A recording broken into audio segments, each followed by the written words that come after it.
of the community benefits agreement and comments about what a great partner Fisher is, he abandons Vegas, moving the team to a minor league ballpark in Sacramento for the interim. A's staff discovered they're fired via Twitter. In April, an Emerson poll shows Vegas voters don't approve of this public funding. Big League Weekend's a dud, and the Atlanta Braves logo appears in their hype video. In May, everyone realizes Fisher's trying to play 3 seasons worth of games away from the state that just gave him public money. 1 year in, the easiest part of this entire thing has been getting money from politicians. July, no one knows where the stadium is on the lot, and nobody knows how he's paying for it, yet we have a, quote, development deal, and its contents are hidden about 40 minutes till this meeting started. Officials continue to gaslight our community and tell us that we're just noise instead of holding this owner accountable.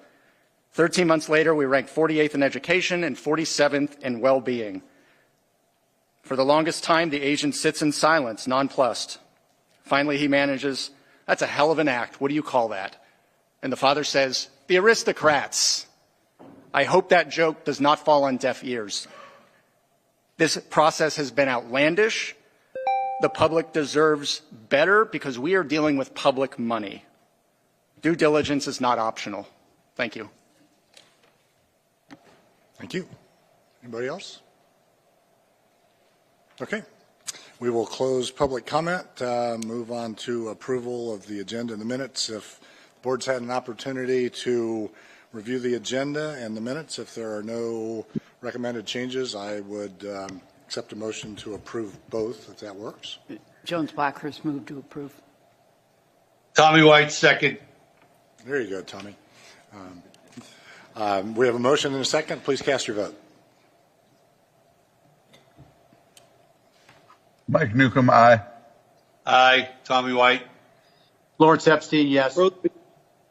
Rose McKinney James, yes. Great. That motion passes. Open comments by me and the board. First, I just want to recognize something that I saw a little blurb about this, looked into it a little further, and thought it deserved just a little more attention. It's not necessarily exactly related to the Stadium Authority, but certainly our partners at UNLV. Eric Harper was recently awarded Leadership's Playbook Administrator of the Year for public universities. I think it's a really prestigious award. I think Eric's a very deserving recipient of it. It recognizes administrators who strive to develop other leaders, make people in situations better, provide a positive example for those they influence. And so, Mike, if you could pass along our congratulations to Eric, we would all really appreciate it. It is very well deserved. Sure, Chairman Hill, I appreciate that, and I've been here many years under many ADs, and we've never had such a caring person about the whole community, university, and city as well. He's also been appointed to the CFP board too, so that's great for the city and the university, but appreciate the thoughts and great person. Yeah, please do pass along our congratulations, Eric. We're thrilled to be able to work with him as well. I want to thank the A's for having worked through some issues with the non-relocation agreement, and as you'll all see if you haven't read it already, the development agreement that will be presented today. It's just a dense document. It's a tough thing to describe, and I think they've done a very good job of doing it. We're in a good situation in both of those, so I want to thank everybody involved for making that happen, not just the A's, but certainly Ed and Caroline, Mark, everybody on our team as well. I see Sandy in the audience. Wonder, Sandy, if you've got a few minutes and nothing better to do, if you could maybe come up and talk to us a little about where you stand on the financing of the stadium. Welcome.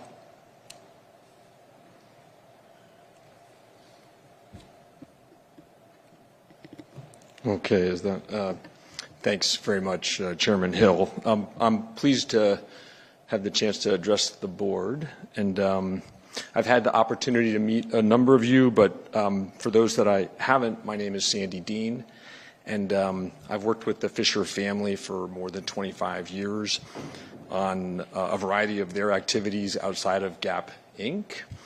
And in recent years, I've spent a lot of time working on the effort to develop a new venue for the A's. I want to say thanks to Ed and Caroline and Mark for all their work on the documents, and also Steve. And hey, to all of the board members, the documents, the various documents that are being brought forth, it's a lot of material, and we appreciate the engagement on that. We obviously had a good base to start with the documents from what worked for the Raiders, but also it's still a lot of details to confirm. It's probably good to update all of you on two things, and the first would be our site planning efforts at the Tropicana site. We've been working with Bally's and GLPI on the location of the ballpark and the site planning. The ballpark has been located. It's going to be just a bit northeast of the center of the site.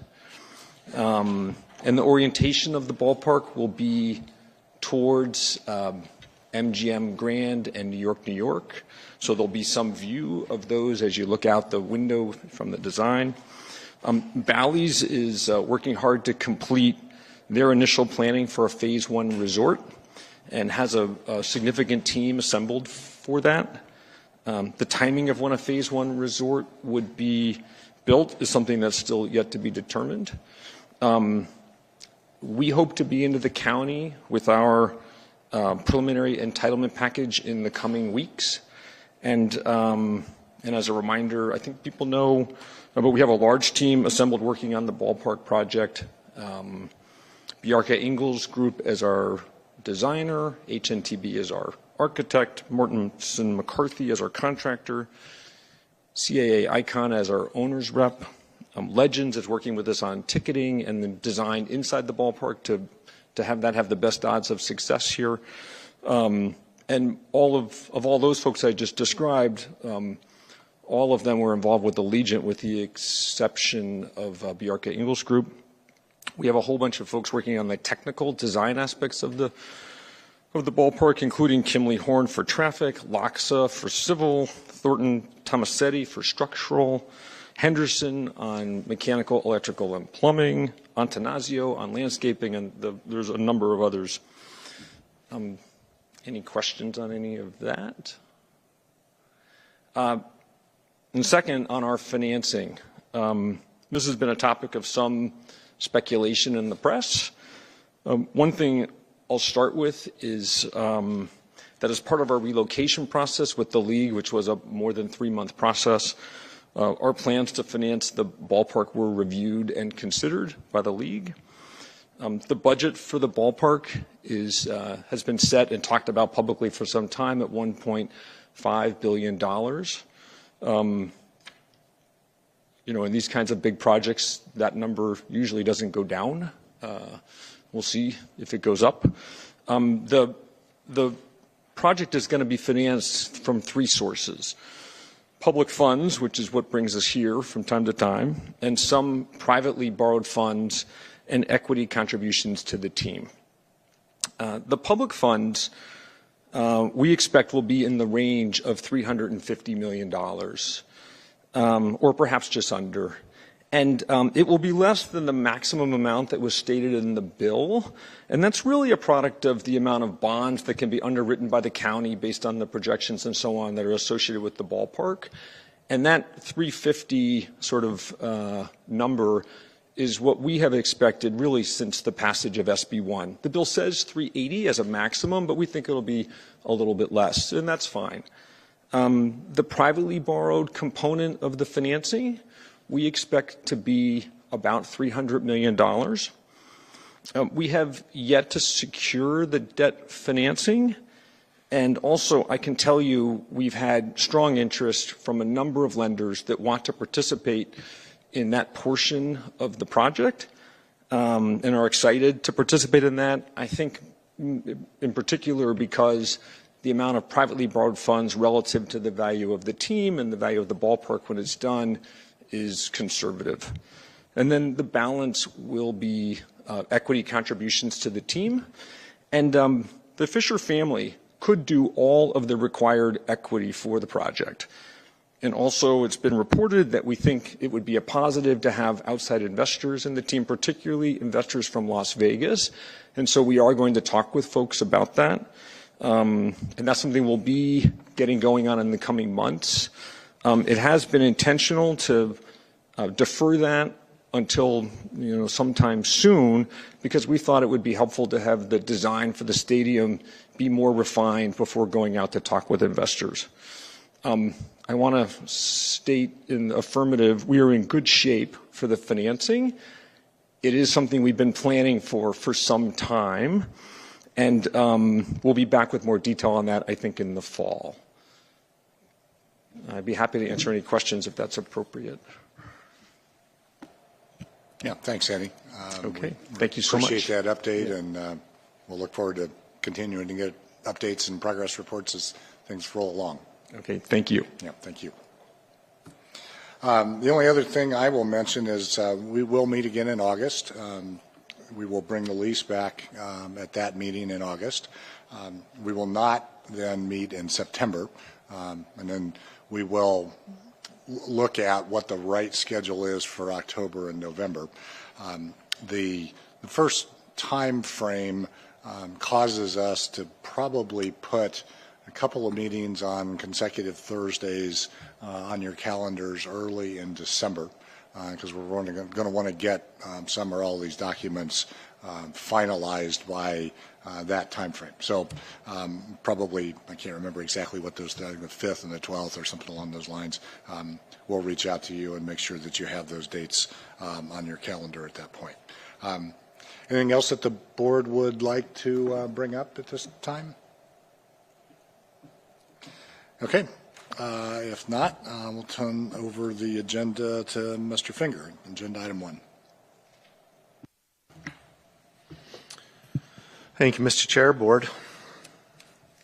Agenda item 1 requests the Board's approval of the Stadium Authority's fiscal year 2025 to 2029 capital improvement plan, and further authorizes staff to submit that CIP plan to the county and to the state.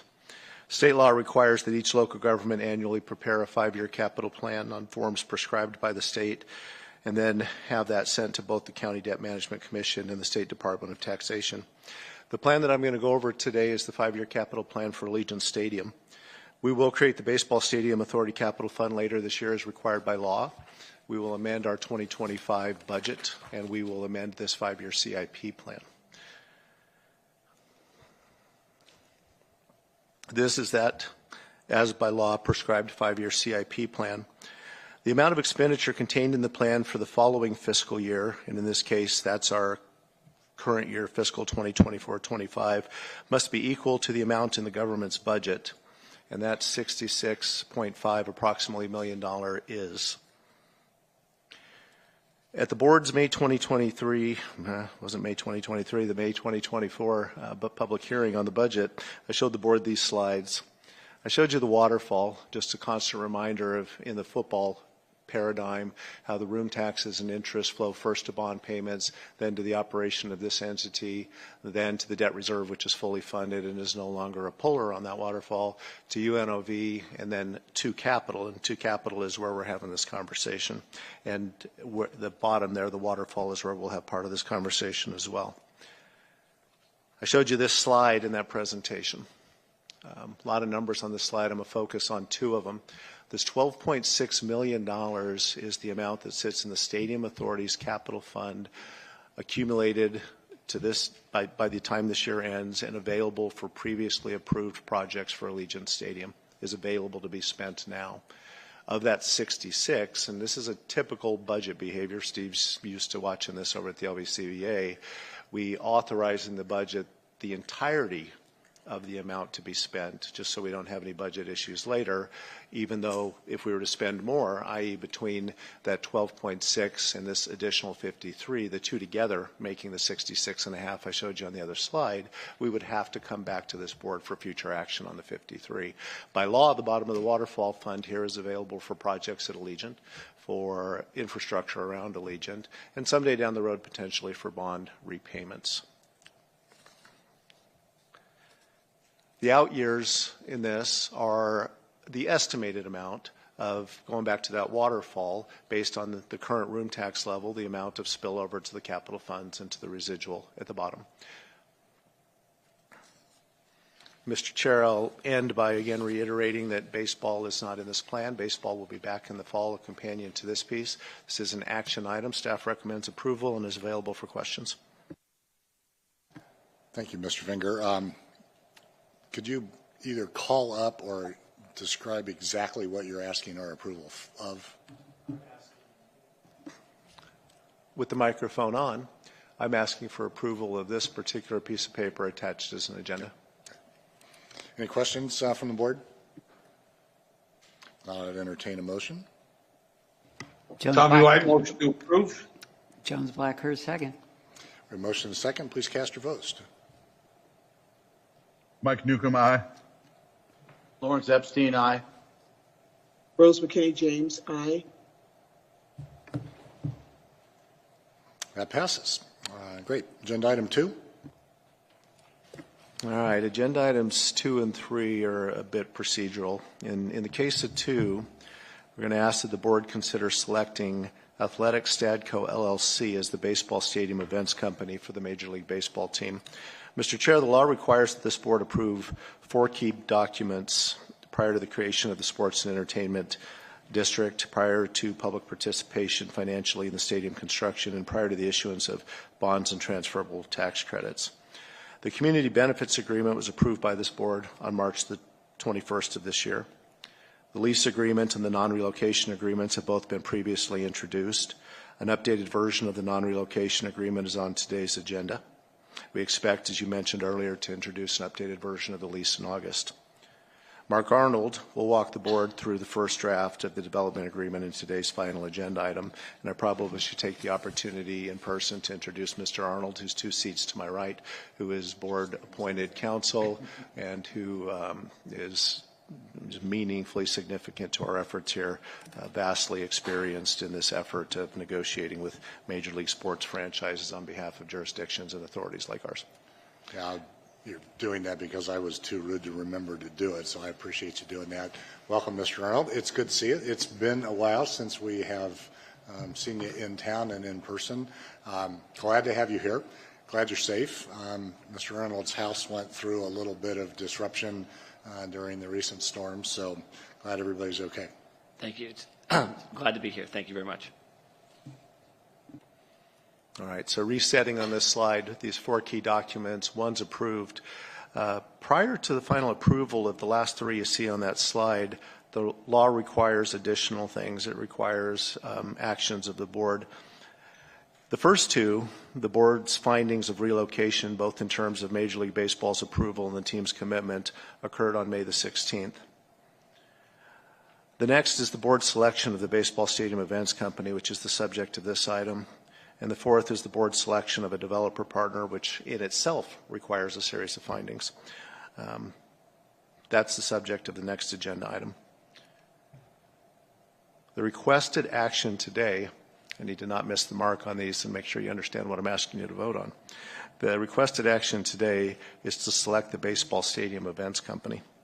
To do this, the baseball stadium events company must have disclosed to the board the identity of its owners and its managers. It must be organized under the laws of the state of Nevada and must have an affiliation with the team. Stadium Events Company has a number of responsibilities under the law and is the primary party to key stadium documents. Mr. Chair, staff believes that Athletics Stadco LLC has met the requirements of the law in its disclosure to the board. They have demonstrated their organization in the state of Nevada.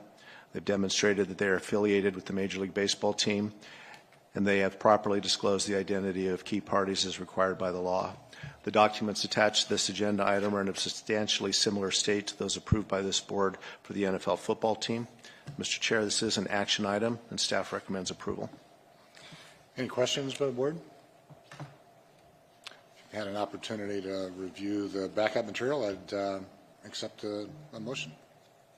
Jones Blackhurst move to approve. Tommy White, second. Please cast your vote. Mike Newcomb, aye. Lawrence Epstein, aye. Rose McKinney James, aye. And that motion passes as well. Next agenda item, Mr. Finger.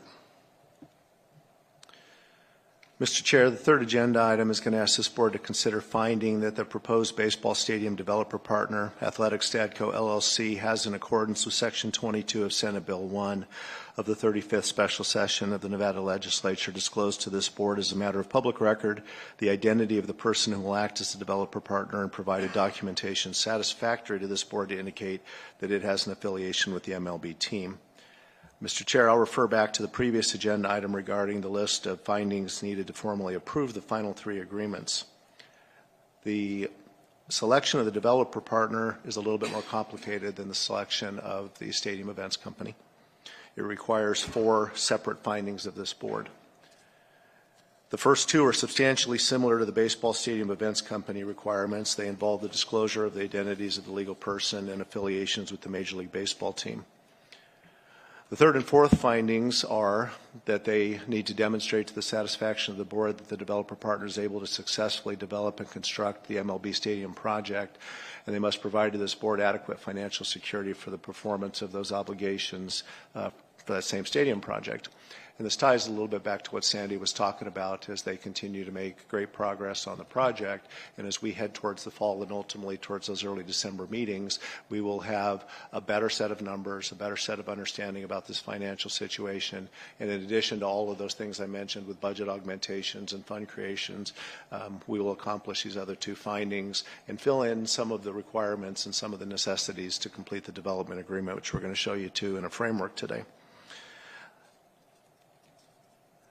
Like the Raiders, the A's have chosen to have the same entity serve as both the stadium events company and the developer partner. So if you noticed in my reading or if you noticed in the backup that this is the same legal entity, it is allowed. It has happened before. Because the first 2 findings of the selection of the developer partner involve substantially the same documents, and because the same entity will serve as both Stadco and DevCo, staff represents that the team has met the statutory requirements for the board to reach its finding. It recommends approval. Mr. Chair, this is an action item. Thank you, Mr. Finger. Any questions from the board? If not, I would entertain a motion. Jones Blackhurst move to approve. Tommy White, second. A motion and a second. Please cast your vote. Mike Newcomb, aye. Lawrence Epstein, aye. Rose McKinney James, aye.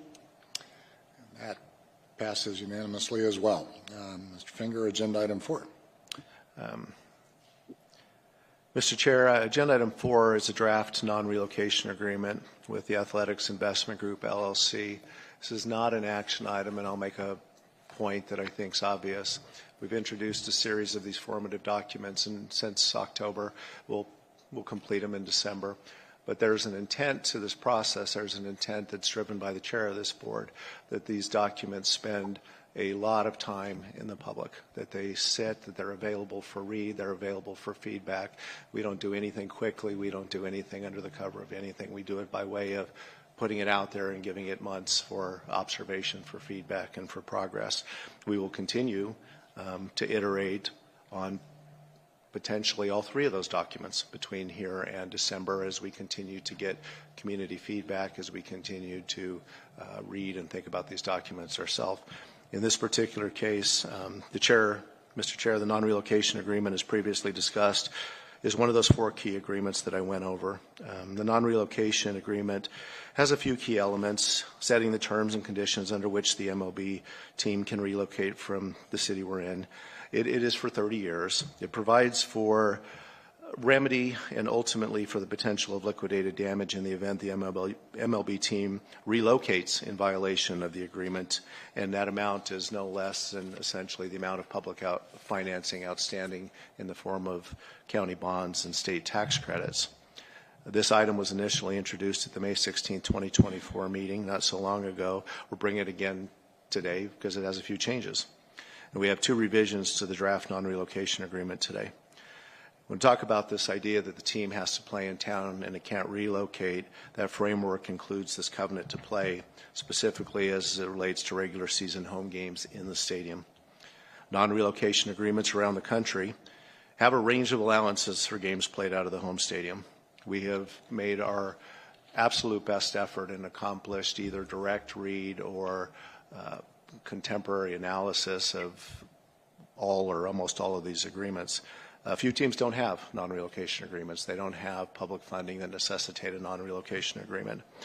Of the ones that do, on the higher end, some contain allowances that allow for teams to play out of market as allowed by MLB rules, which in theory is an uncapped amount of games per year.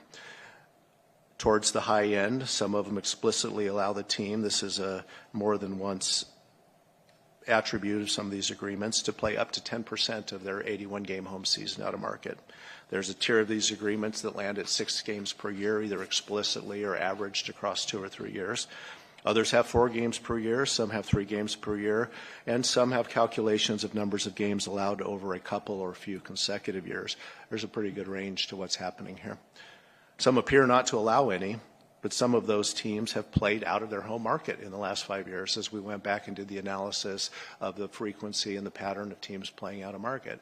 By the way, right now, MLB teams on average don't play more than a game a year on average out of market.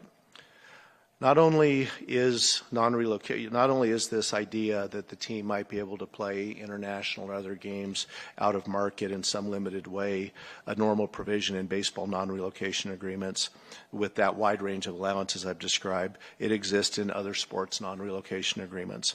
In fact, in our own NFL agreement, it allows up to 1 game per an NFL home season has 8 or 9 games per year. We brought this baseball agreement, as I said, in May. Since then, and we bracketed when we brought it the no more than 7 games as it was introduced here. And we got a fair amount of feedback, both in the press and from the community, about 7 versus 81. And even though we said, and Mark told you guys during that we were still negotiating this and that it would change, it has. And I want you to know that negotiation with the A's wasn't contentious. It was cooperative. We're mutually aligned in the interest to have a number here that makes sense.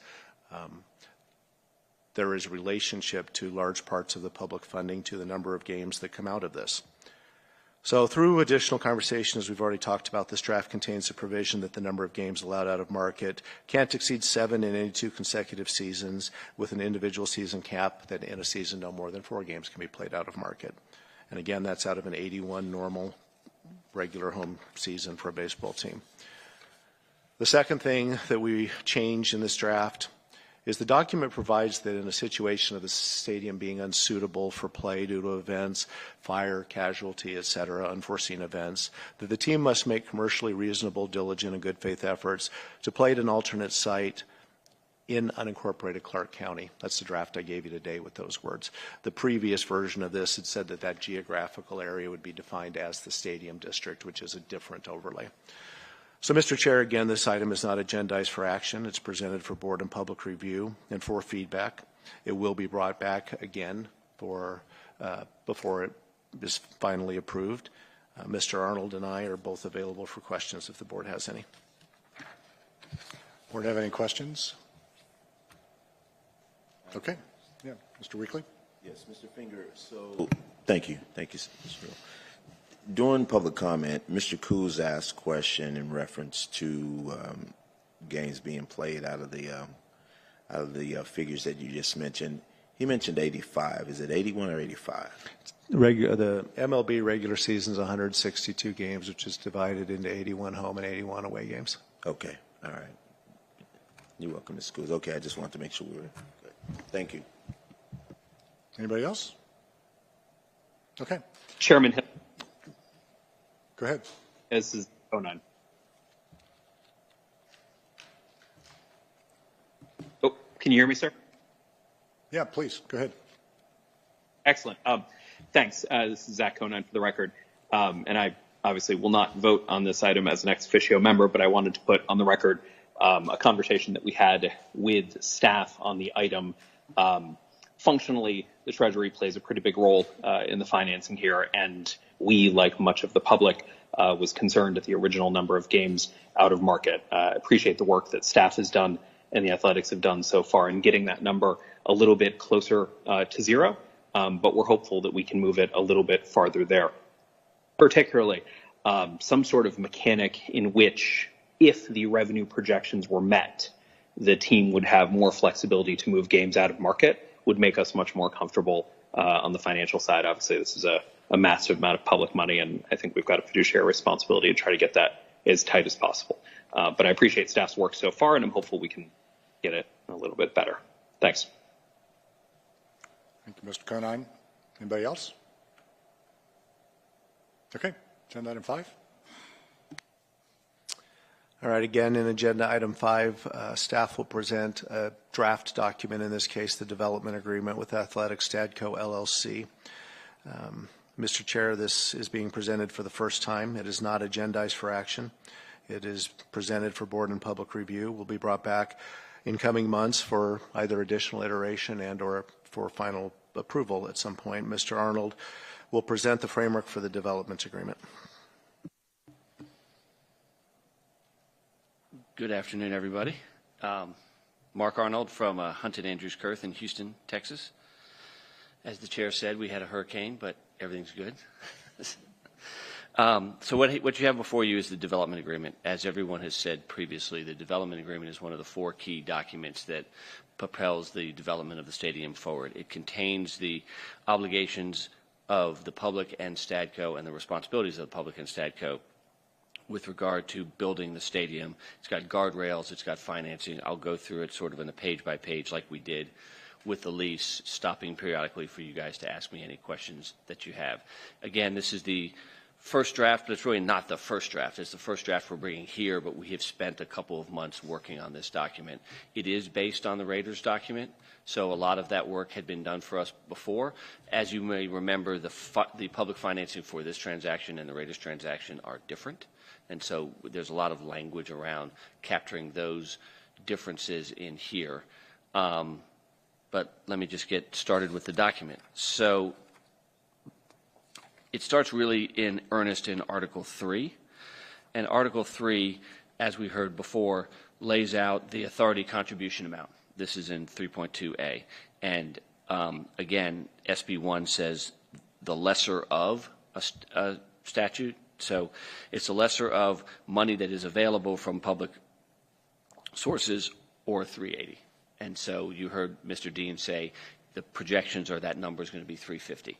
That is made up of the pay-as-you-go tax proceeds from the Sports and Entertainment District, the county bond proceeds, the transferable tax credits, the state transferable tax credits, and the $25 million county credit. If you'll remember, there's a county credit against development costs of $25 million. So that is the maximum amount of the money that can be contributed by the public. There's also a provision in here that talks about PSL revenues and sales. PSL stands for personal seat licenses. That was a feature of the Raiders transaction. It is unclear whether that's going to be a feature of this transaction, but it's left in here in case public seat licenses are sold, as it was left in SB 1. A personal seat license, of course, is you pay the team, or us to be honest, an amount of money for the right to buy season tickets. And that money, that revenue stream can then be financed by a financing company. The A's have not made a decision on whether they're going to use personal seat licenses, but we have that flexibility built in here. Any money contributed to the cost of the stadium from personal seat licenses will be deemed a Stadco private contribution, not a public contribution. The document goes on to describe a very detailed process starting in section 3.4 of how the transferable tax credit process works. You will recall from the statute that the transferable tax credits don't get authorized all at once. There are milestones that need to be met in the construction of the stadium for portions of the transferable tax credits to be, released, if you will, and to be able to be used by Stadco. So that is detailed in here, hewing closely to the statute, but fleshing out how that process is really going to work. Let me page a little further here. There's a process starting in 3.7 where we will all agree on a budget for the stadium and then agree on the initial contributions or percentages of that budget, essentially taking the 380 versus the budget and coming up with a percentage of the public funds that go into this project. Because, if you'll recall, SB1 also requires money to go in a particular manner. Remember, much like the Raiders transaction, the first $100 million of costs have to be paid for by Stadco or the private side.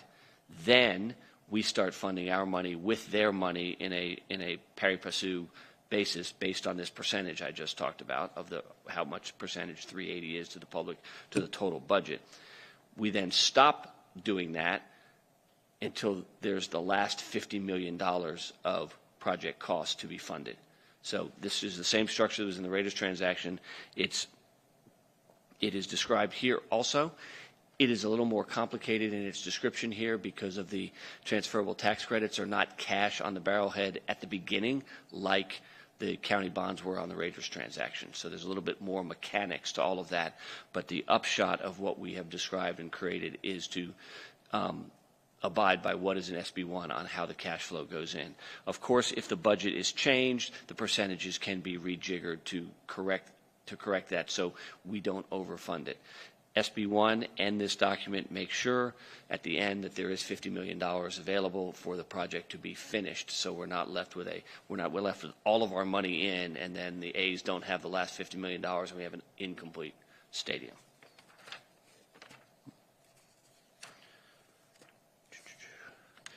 I should point out that another document that we have not talked about quite as much yet is something called a construction funds trust agreement. You will see that referenced in this development agreement. The construction funds trust agreement is the agreement that governs essentially the escrow accounts into which all of this money is going to be deposited to then be doled out for project costs. And that will be a fairly detailed agreement that, again, will have the bond proceeds go into an account held by a trustee, Stadco's private proceeds, whether they're from financing or their equity, into an account held by a trustee, and then the trustee doles it out against draw requests for project costs. But that's another, you'll see the references to the Construction Funds Trust Agreement all throughout here in the Construction Funds Trust. That is another document, again, patterned off to the transaction that we did with the Raiders. Will look a lot like that, with some clarification on how the transferable tax credits work. There is a provision, hold on, let me find it, because I didn't want to pass this one up.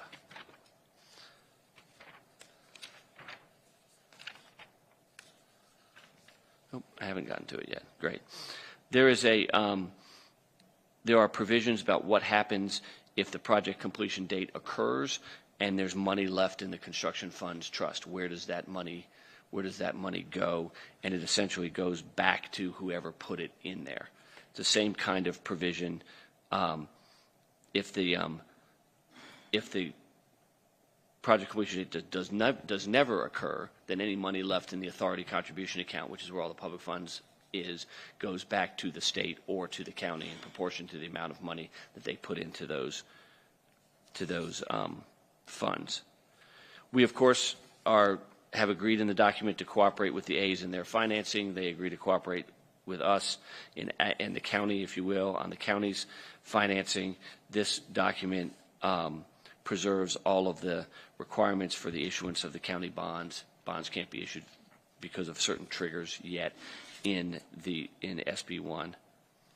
So if you go to Article 5, Article 5 starts to talk about site acquisition, dedication, and license. This is where we generally talk about how the land gets to be owned by the stadium authority and when that has to happen before certain things otherwise happen. And some of those items, because as Sandy said, they're still trying to cite the site exactly, so we need title, survey, environmental reports, all of that stuff, which don't yet exist in the legal description. But that will be coming later and attached to this document. This has the standard as is, where is language in it, so we're not liable for any defects in the site because the A's have procured the site and they're giving that to us. Section 5.8 talks about the unwinding of the project documents. This is not my favorite section in here because this is the section that says we've done all this work and then everybody decides we're not building a stadium. As lawyers, you have to have a section that says that. Nobody expects that to happen, but you have to deal with every eventuality. And so there will be time, you'll see in this section, there are blanks in here for the timing of when the bonds have to be issued and, when is too long and the A's can say, hey, we're no longer interested. Again, none of this is breaking any new ground. This is typical to stadium transactions around the U.S., and it's the exact same language we did in the Raiders transaction to protect the eventuality that we all are not cooperating together. Again, not suggesting that that's going to happen, but lawyers are risk averse. We have to do something about all of that. So that unwinding section is basically a section that says if you get to an outside date subject to force majeure, the A's have the opportunity to say all bets are off, we're not interested anymore because you're not issuing the bonds, we can't wait any longer. And then we give them back the land and no money has changed hands and all of that. Article 6 is your typical provision that talks about permits and licenses and approvals, because you will recall that Stadco or the A's, and I use those interchangeably, but Stadco is sort of the name of their entity, typical stands for stadium company.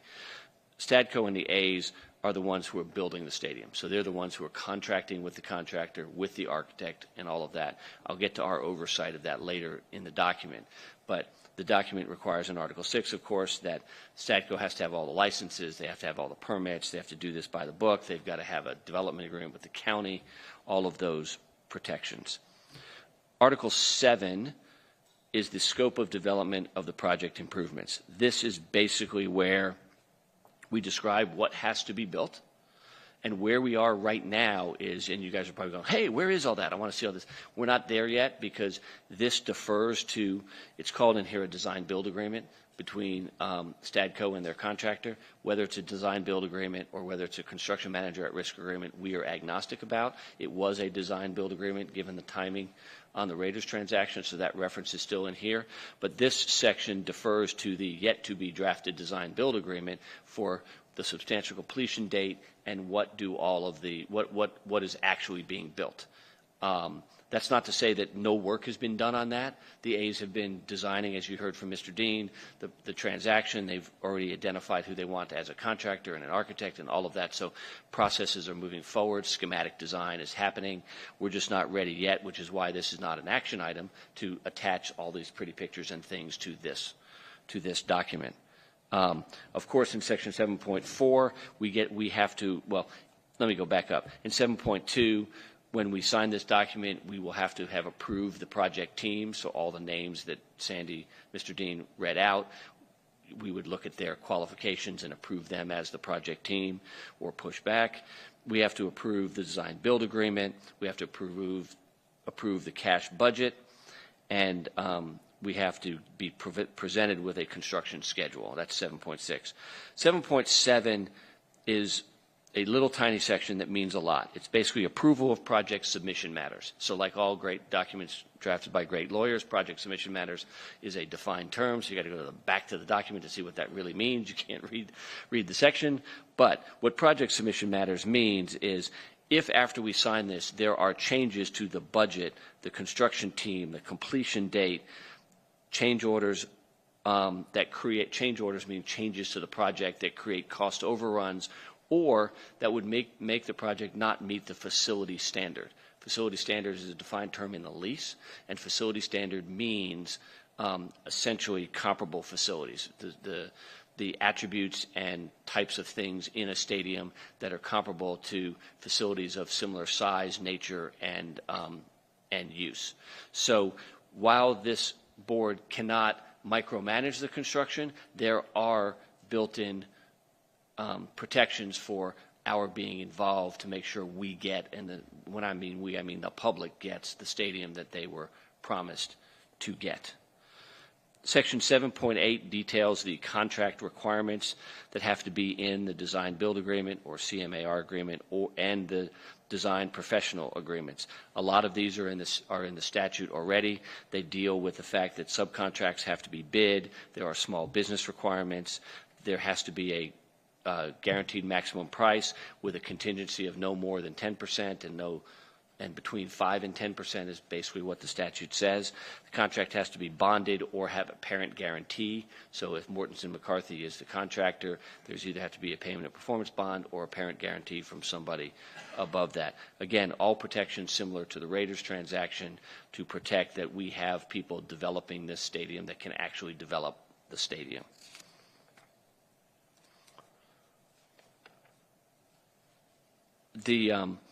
It goes on in Article 7 or Section 710, talk about completion dates, substantial completion and final completion. Those dates will be determined by us and the A's pursuant to the construction contract. There's a provision in 711 about liquidated damages. Essentially, if there's a problem and the contractor has to pay liquidated damages to the owner, meaning Stadco, those damages are split between Stadco and us based on the amount of percentage of financing funding each of us have done for the project costs.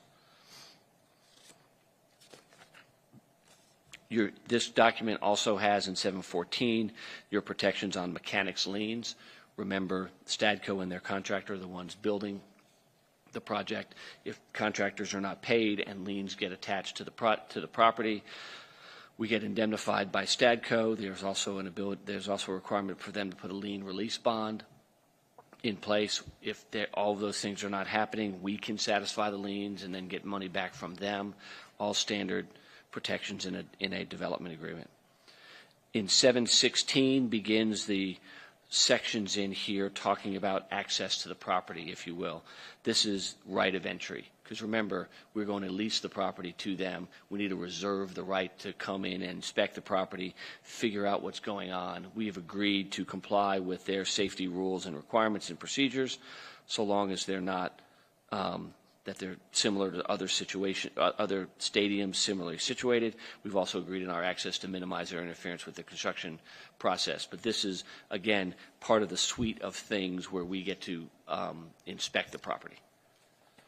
717 begins the discussion about the authority construction representative.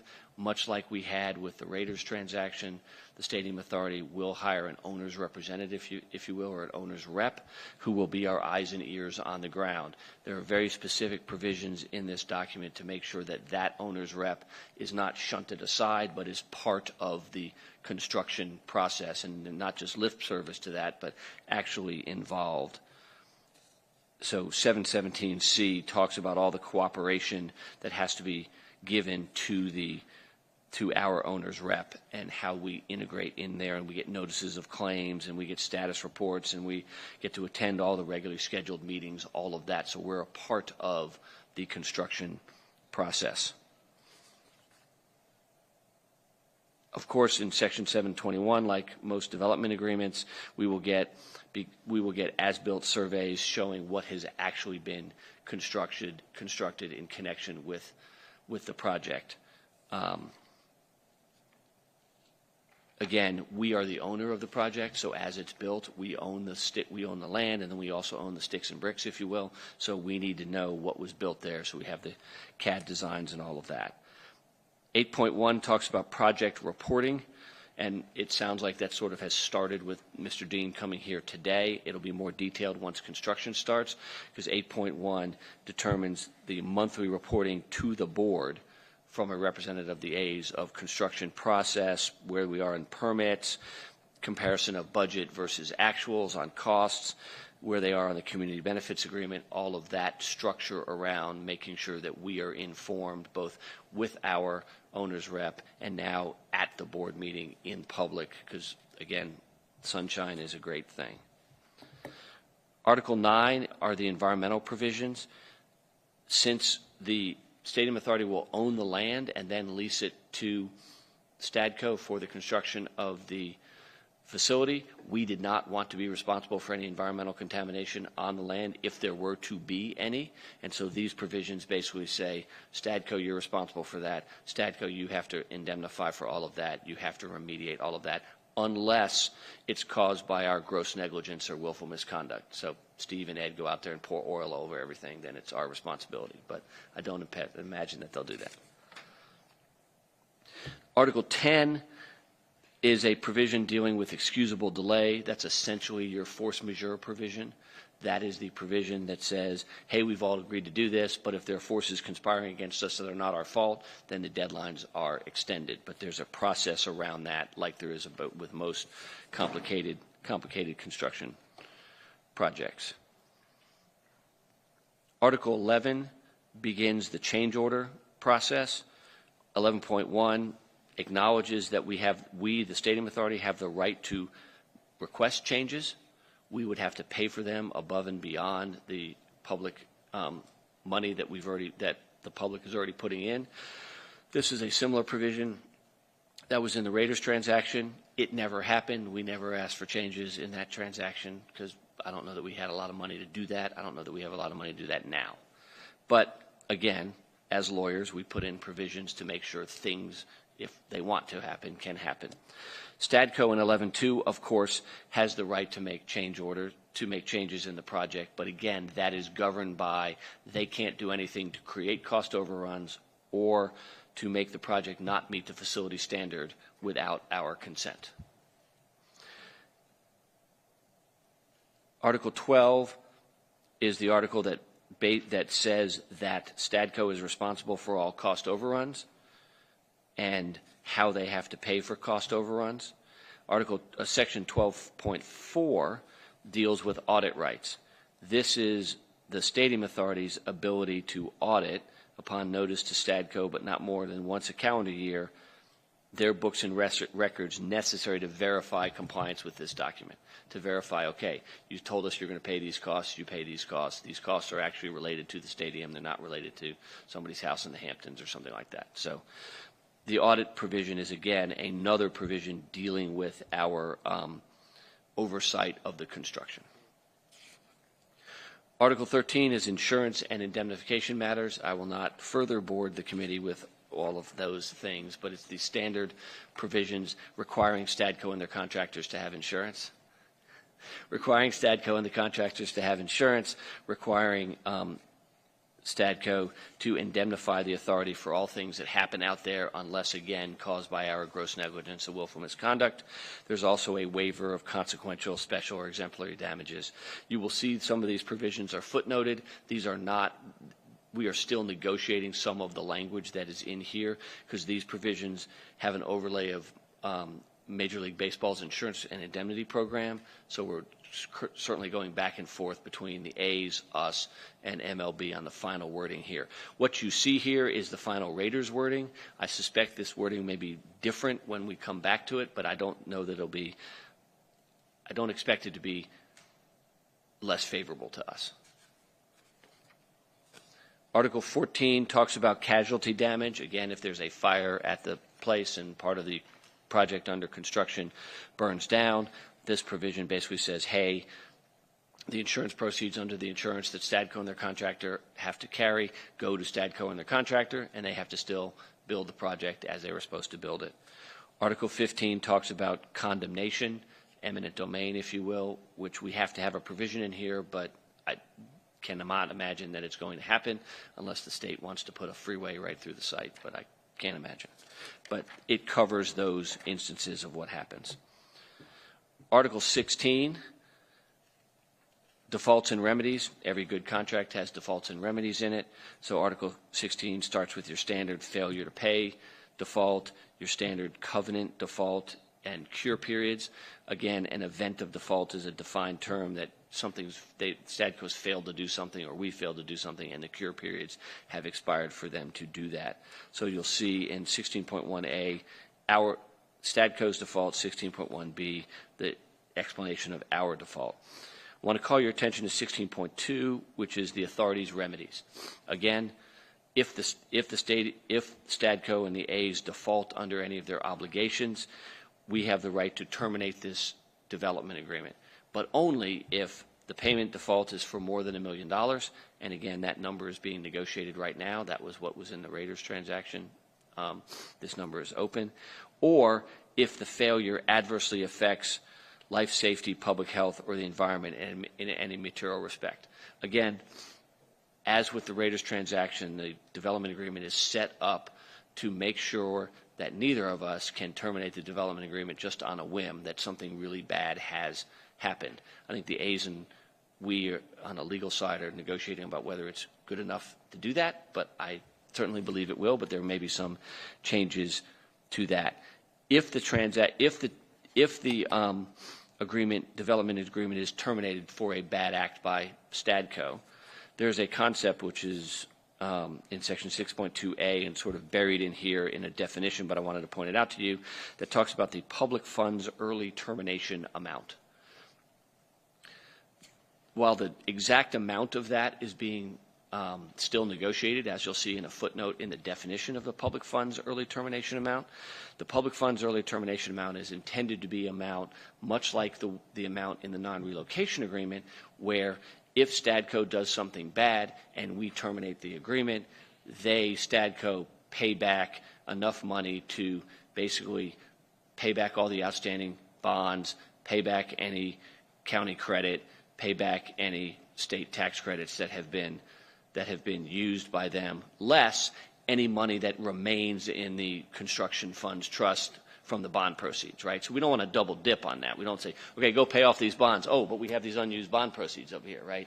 They get credit for that. But this is a way that, again, that if there's a catastrophic thing, that there's a default, and the development agreement is terminated, the public is made whole for the money that they've put in the project. We also, for other defaults that don't rise to the level of a termination remedy, we have the famous all other remedies available at law and equity. We can sue them. We can sue them for damages. We can sue them for an injunction. We can do self-help and sue them for money that it costs us to do their job. You'll notice in section 16.4, there's more procedure around termination, much like the same provision in the lease. In 16.4, before we terminate, we give them one more chance, one more final notice, again, with the recognition that termination is not a remedy to be done lightly. Here's yet another notice that we have to do to give them that.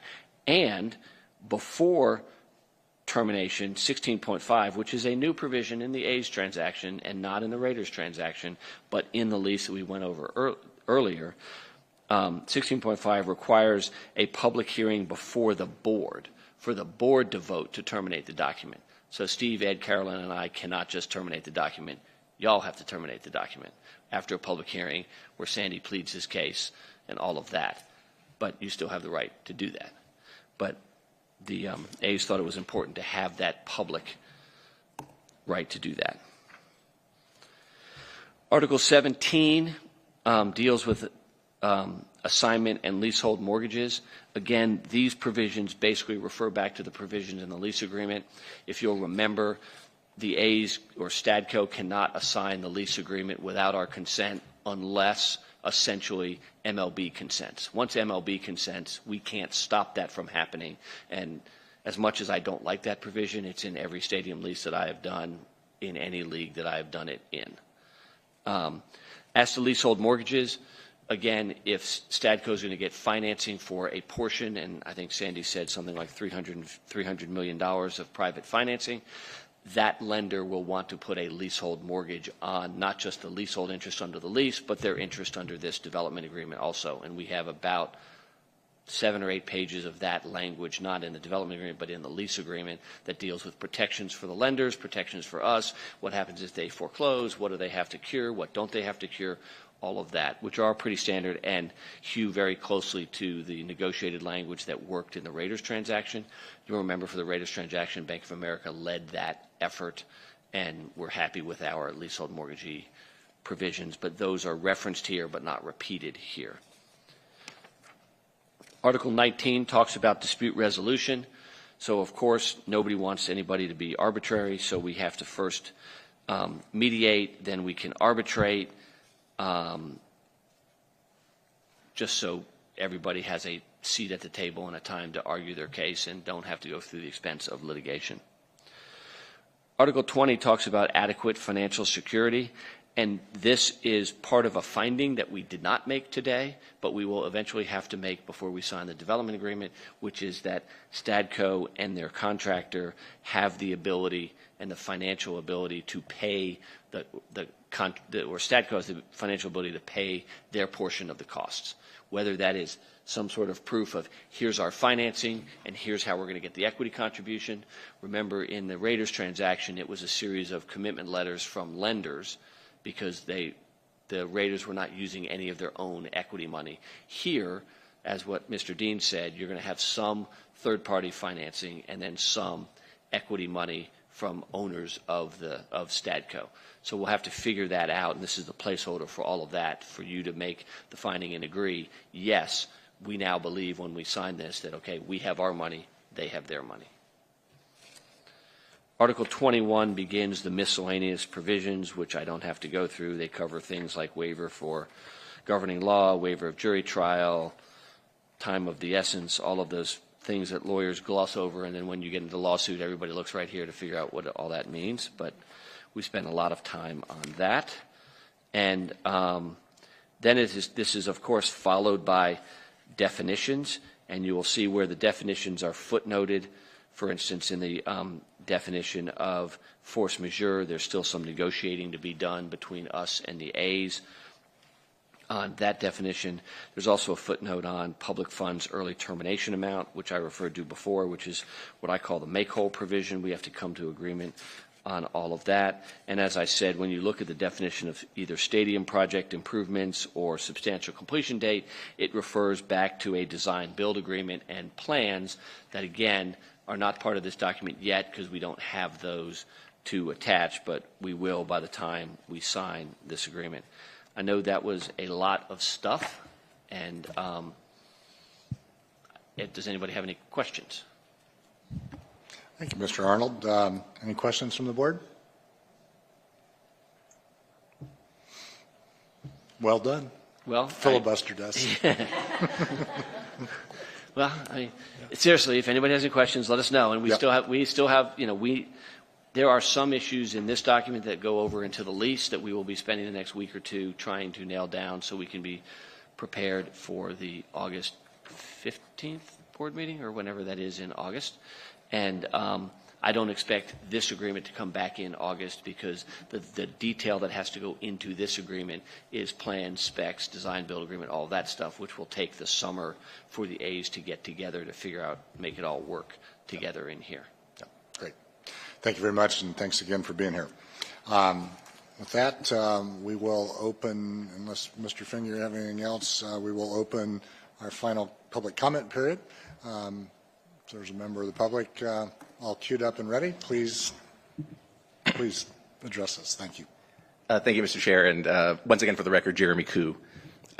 Mr. Chair and members, first to clarify for Member Weekly, the non-relocation agreement, it calls for no more than 7 relocated home games in any consecutive 2 years. And so you multiply both by 15, you get 85 games over 30 years. That would be if they exercised all of their options. So that's just a few more games more than one MLE season. The main reason I rose to speak is to ask this question about the application of NRS 361.157 to both Allegiant Stadium and the baseball stadium.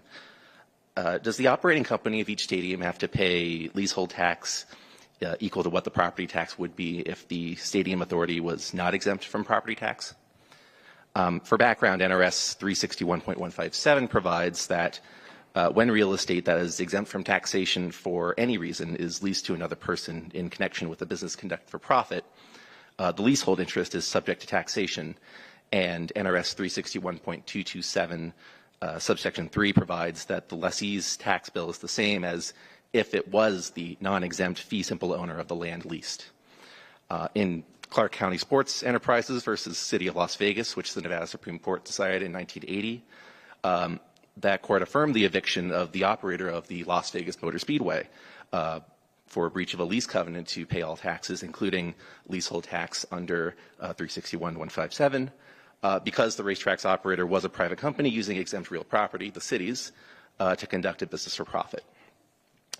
So it's been widely reported that the A's and Raiders are or will be exempt from real property tax under their respective legislation because the projects are deeded to the Stadium Authority, and the legislation provides for that exemption. But I'm puzzled by why 157 wouldn't apply to the A's and Raiders running a business for profit on land owned by the Stadium Authority that is exempt from real property tax. I've seen estimates that the annual property tax bill for Allegiant Stadium would be around $17 million without the exemption, and I believe the baseball stadium would be in the ballpark of that. Look, I'm just a California lawyer, but I won't hold myself out as an expert in Nevada law. But if you don't know the answer to that question, I would suggest that the authority discuss the matter with its counsel and the A's discuss it with their counsel, since it certainly has implications for any financial projections that it's making to potential investors or lenders. It may also be prudent for Treasurer Conine or the Clark County District Attorney to request a legal opinion from Attorney General Ford. The AG's office has opined at least 4 times in its history about the application of 361.157. And my last point, if the A's and Raiders ultimately seek a legislative change, they should make that known before early voting starts in October, because the Nevada voter deserves to know who supports and opposes a tax break for the A's. As you're well aware, sunshine is a great thing. Thank you. Thank you, Mr. Koo. And as an attorney, you know we can't answer you in public comment, but we will ask staff to get back to you with that answer, which we do know. Thanks. Welcome. Hello. My name is Linda Lovelady. It's spelled Lovelady, and no, that is not a stage name. My family owns and operates Lovelady Brewing in Henderson. Our brewery is located on Water Street, and we also have a tap room at Green Valley Parkway in Pebble. However, today I am here on behalf of the Nevada Craft Brewers Association. Currently, the organization represents the majority of craft brewers in the state. The NCBA was established in 2015 with the mission of promoting the development of the Nevada craft beer culture, supporting Nevada's breweries and brew pubs, and advocating for more modern laws in Nevada. I have sat on the organization's board as a legislative chairperson since 2020. As you are well aware, the first paragraph of the Community Benefits Plan for Allegiant Stadium states that was developed to ensure the greatest possible participation by all segments of the local community in the economic opportunities available in connection with the design, construction, and operation of the stadium. This sounds amazing, but the reality is the Nevada craft beer industry has virtually been shut out of Allegiant, and we want to make our voices heard so that the same does not happen with the A's ballpark. I understand Allegiant Stadium has approximately 1,100 beer tap handles. However, Nevada craft beer is served on less than 1% of these taps.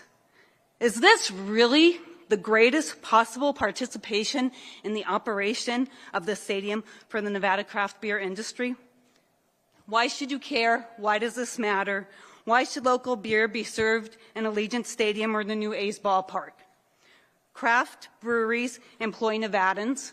They support their various Nevadan communities, and for a stadium or ballpark, most importantly, pay Nevada taxes.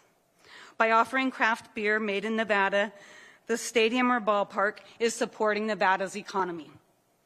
Nevada craft brewers produce award-winning beers. Nevada breweries have won awards at the Great American Beer Fest, the World Beer Cup, and the Australian International Beer Awards, just to name a few. By offering craft beer made in Nevada, the stadium or ballpark is showing its pride in its local product. Locals want to support locals. By offering craft beer made in Nevada, the stadium or ballpark is helping to build a stronger community, Nevada community.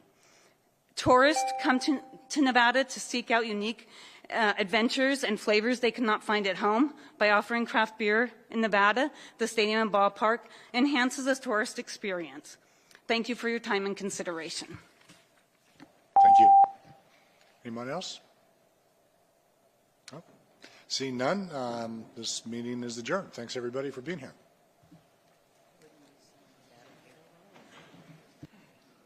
Have a nice weekend.